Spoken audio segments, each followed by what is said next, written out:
विघ्नहर्ता श्री गणेश, श्री गणेश, श्री गणेश। मणिकंठा, ये कैसा अस्त्र चुना है तुमने? मात्र एक लकड़ी का दंड। ये हमारी गदाओं और खड्गों के सामने तो कुछ भी नहीं है।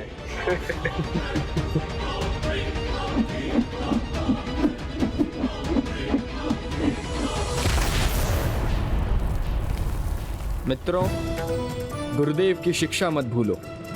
उन्होंने हमें सिखाया है कि विजय अस्त्रों से नहीं अपितु उन 5 गुणों से प्राप्त होती है जो उन्होंने हमें सिखाए हैं। अनुशासन, एकाग्रता, ज्ञान, साहस और बल। बस हमें नियोजित प्रकार से प्रयोग करने की इच्छा शक्ति और निष्ठा चाहिए।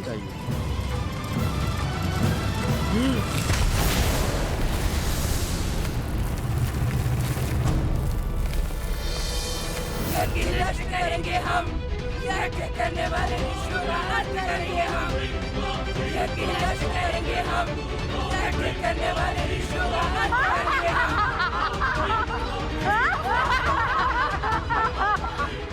ये कैसा स्वर है? यज्ञ नष्ट करेंगे हम, यज्ञ करने वाले ऋषियों का अंत करेंगे हम।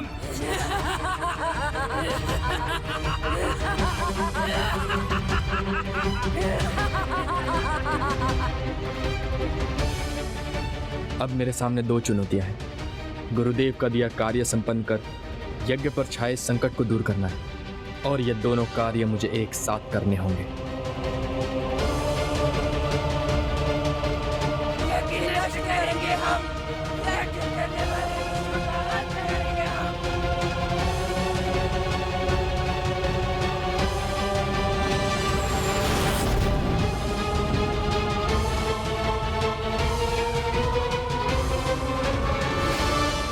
तुम सभी शिष्यों को कल मिलकर मणिकंठा के विरुद्ध अपने शस्त्रों और शक्ति का प्रदर्शन कर उसके लिए कठिनाई उत्पन्न करनी है, ताकि मुझे ये विश्वास हो सके कि भविष्य में जो गुण और कौशल उसके लिए आवश्यक होंगे वो उन्हें प्राप्त कर चुका है।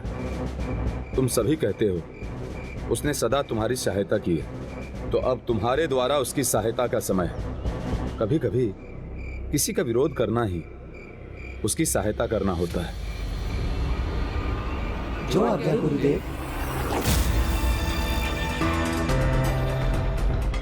आओ देखते हैं कौन सर्वप्रथम इस परीक्षा को पार करेगा।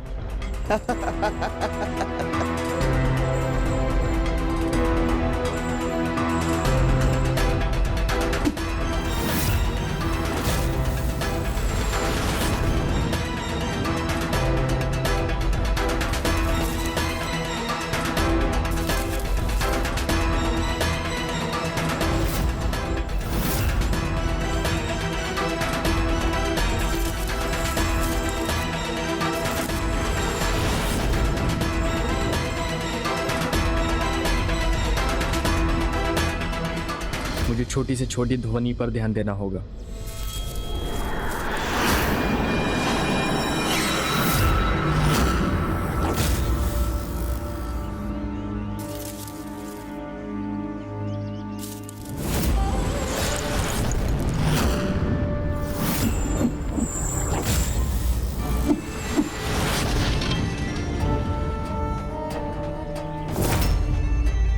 ओम श्री हरिहरेश्वराय नमः।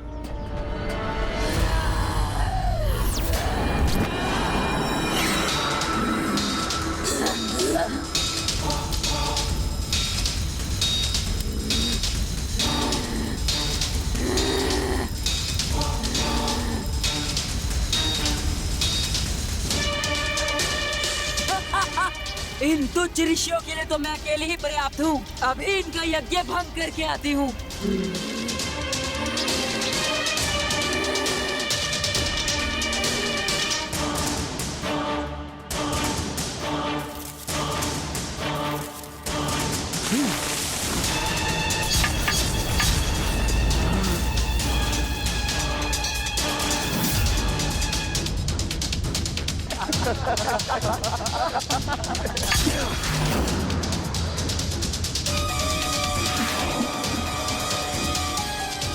आपने इतना सधा हुआ वार कैसे किया?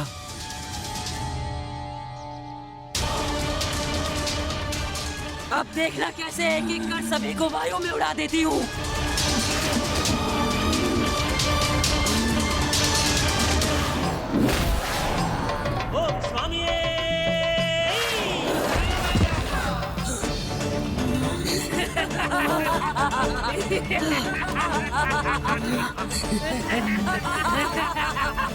तुमको उन्हें हवा में उड़ाने गई थी किंतु उस गधा ने तुम्हें हवा में उड़ा दिया।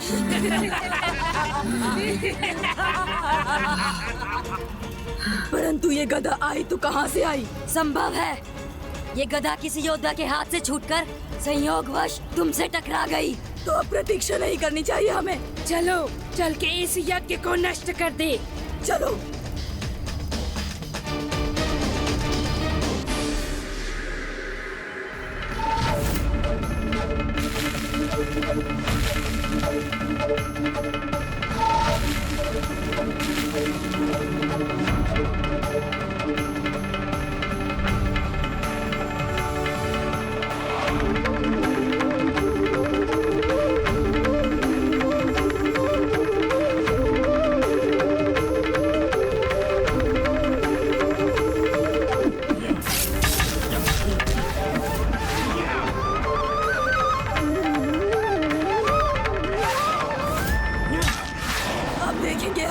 कौन रोक सकता है हमें?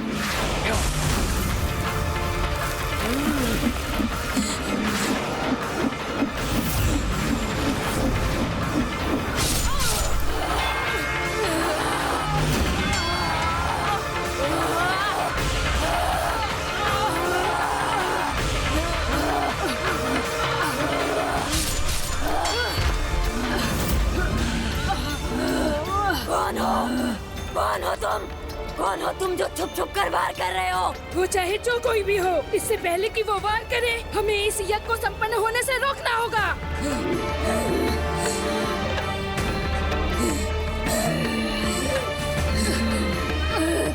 मित्रों शीघ्रता करो।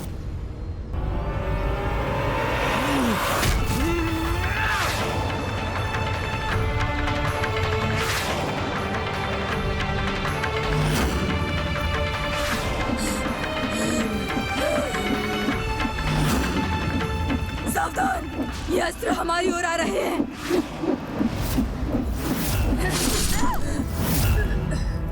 कौन है? कौन है जो अदृश्य शक्ति हम पर वार करना चाहती है? कोई तो अदृश्य शक्ति है जो इनकी रक्षा कर रही है।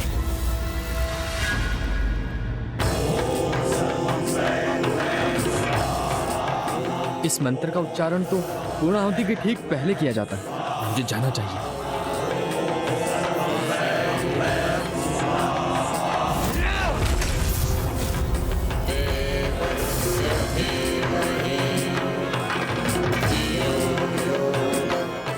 मणिकंठा, अब तुम्हारी वास्तविक परीक्षा होगी, क्योंकि हम तुम्हें इतनी सरलता से नहीं जाने देंगे।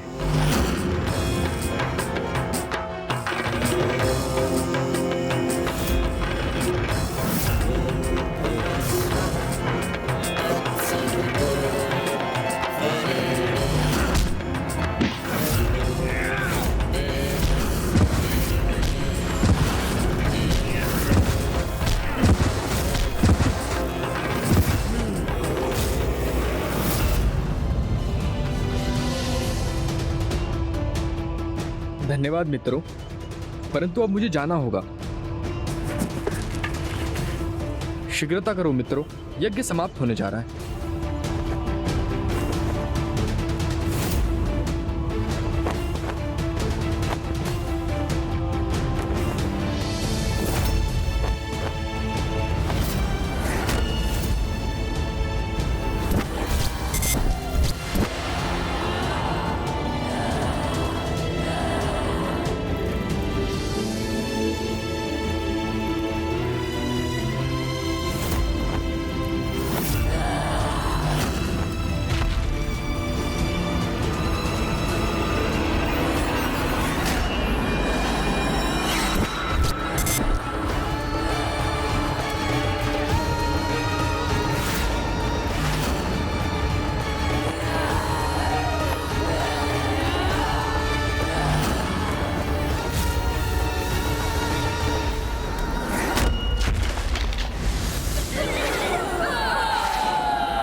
स्वाहा।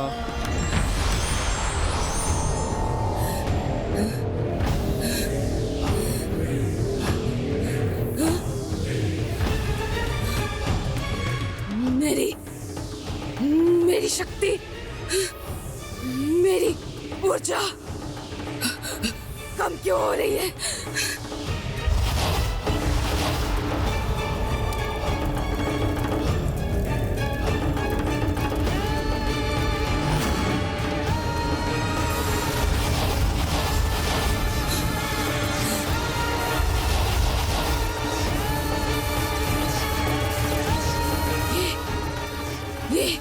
ये देवताओं को कैसी शक्ति प्राप्त हो रही है?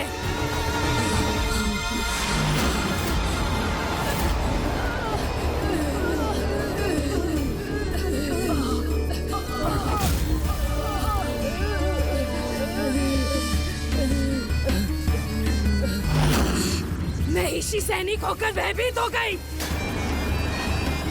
आतंकित तो उन सभी को होना चाहिए था तुमसे। किंतु हम करते भी तो क्या महारानी? अदृश्य दिव्य शक्ति का उत्तर हम कैसे देते? क्या करना चाहिए था मैं दिखाऊंगी तुम्हें। मुझे ले चलो वहाँ। जी। ये अदृश्य शक्ति जो भी है उसे उचित उत्तर तो देना ही होगा मुझे।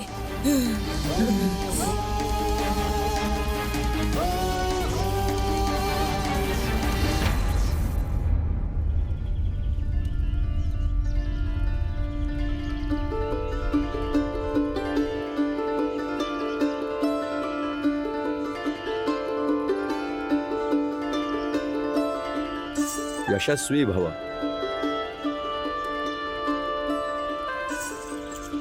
अद्भुत मणिकंठा, तुम्हारी शिक्षा पूर्ण ही नहीं अपितु तुम तो आज तक के मेरे सभी शिष्यों में सर्वश्रेष्ठ हो।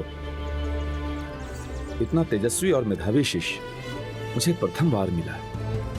अब तुम मार्ग में आने वाली प्रत्येक चुनौती के लिए तैयार हो। और राजकुमार मणिकंठा, अब आपके माता पिता के निकट जाने का भी समय आ गया है। आप कल भोर में ही प्रस्थान कर सकते हैं।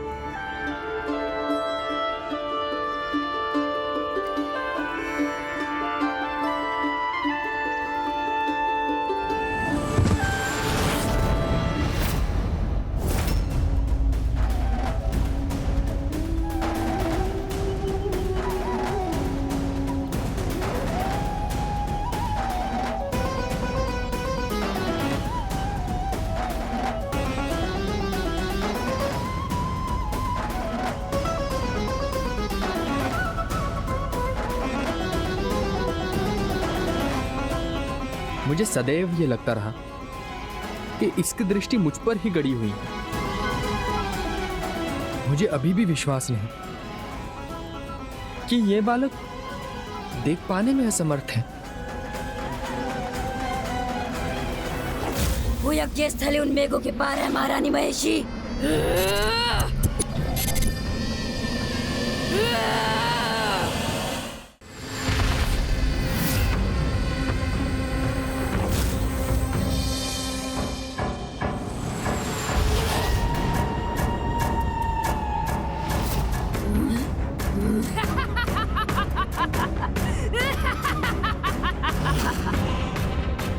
बल का आतंक ऐसा होना चाहिए कि मेरे आगमन का समाचार सुनते ही यज्ञ अधूरा छोड़कर चले गए सब।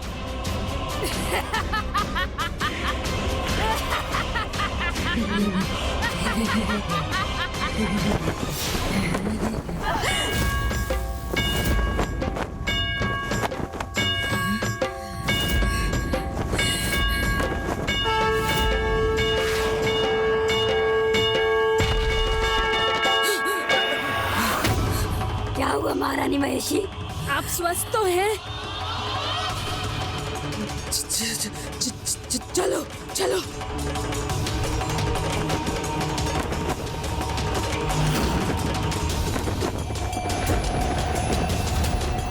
कदाचित उस फड़फड़ाती ध्वजा में महिषी को अपना काल ही दिखाई दे गया।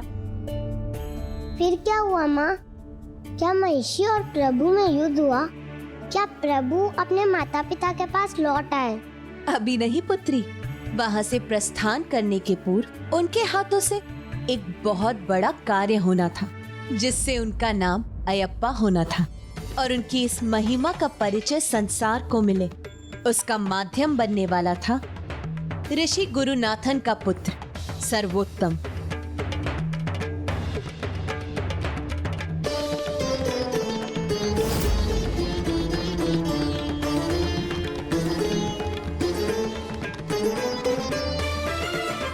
एक ओर तो संसार को प्रभु अयप्पा मिलने वाले थे और वहीं दूसरी ओर वो कपटी मंत्री अपनी दुष्टता से रानी के मन को उनके प्रति दूषित करने का कार्य कर रहा था।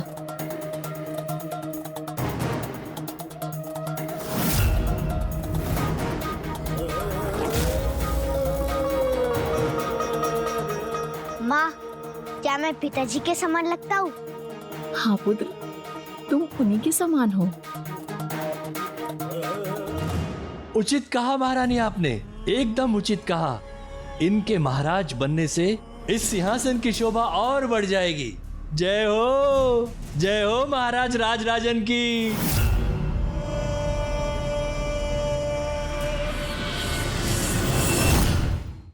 क्षमा करें महारानी, परंतु मैं आपको पुनः स्मरण कराना चाहता हूँ, यही इस राज्य के युवराज बनने के योग्य हैं, ना कि वो मणिकंठा। बस महामंत्री जी, मैं अनेकों बार कह चुकी हूँ, मेरे दोनों पुत्रों में मुझे किसी प्रकार का भेदभाव पसंद नहीं। महारानी, हम भेदभाव नहीं करा रहे हैं, हम तो इनके स्वभाव का सम्मान करते हैं। अब आप तो भली भांति जानती हैं महारानी कि राजकुमार मणिकंठा को राजनीति में कोई रुचि नहीं है। वो तो सदैव भक्ति में लीन रहते हैं। और कैसे होगी महारानी, वो आपके पुत्र जो नहीं है। और ये युवराज राजराजन, ये आपके अपने हैं, आपके अपने पुत्र। इनमें युवराज बनने के सारे लक्षण हैं महारानी। तो फिर प्रतीक्षा किस बात की है?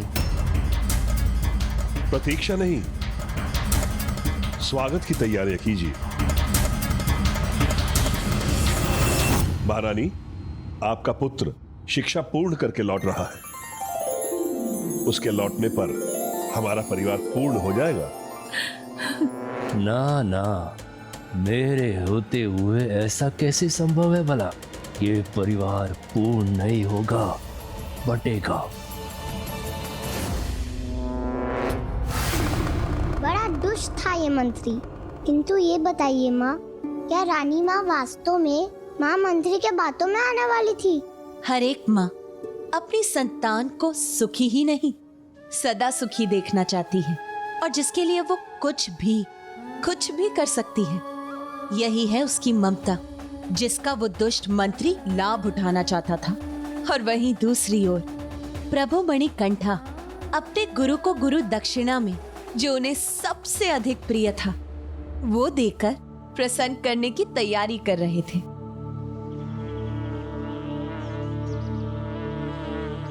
यहाँ जहाँ प्रकृति अपने पूर्ण उल्लास में है, वहाँ तो मैं पहुँच गया।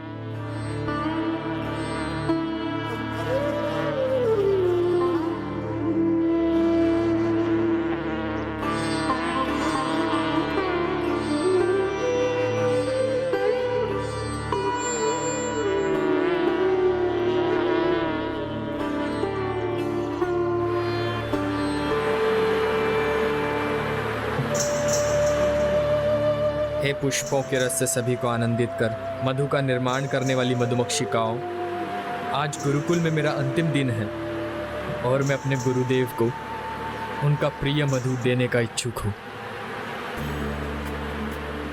प्रकृति माता से जो मधु आपको प्राप्त होता है, उसमें से कुछ मधु मुझे देने की कृपा करें।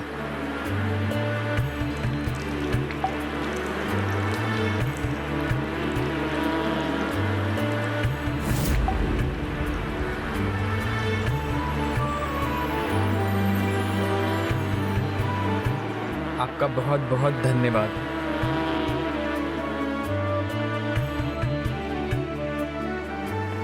पिछले कुछ वर्षों में मणिकंठा के कारण बिना देखे, बिना पढ़े कितना कुछ जान गया है सर्वोत्तम। कल मणिकंठा के जाने के पश्चात मेरे पुत्र के नेत्रों का अंधकार पुनः उसके जीवन में अंधेरा ले आएगा।